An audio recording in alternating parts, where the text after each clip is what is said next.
All right, guys, sorry about that earlier. So many people were coming up. But this is the site of the 20th Maine. As you can tell, they were at the extreme left of the Union Army. Now, Chamberlain had been told by Colonel Strong Vincent to hold this position to the last. Now, his opponent, Colonel William C. Oates of the 15th Alabama, did not know what he was getting into. So, Vincent did not know what was going to happen to the extreme left. But eventually, Chamberlain is ready with his men.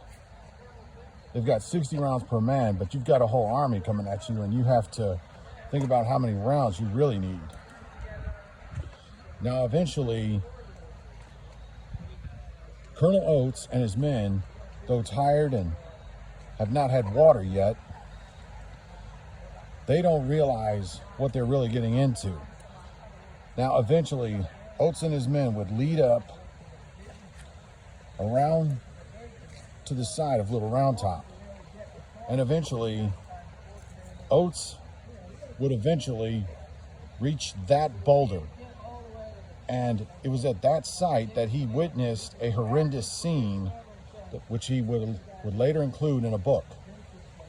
Now, sadly, that scene would kind of haunt him the rest of his life. But just to the right of the boulder, he saw his brother John shot and mortally wounded. Now, he had told his brother to sit out the battle, but his brother refused. But eventually, his brother would die of his wounds, and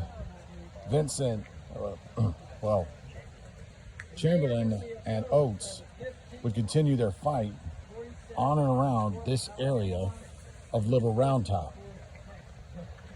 Oates would later be transferred to the 48th Alabama in 1864.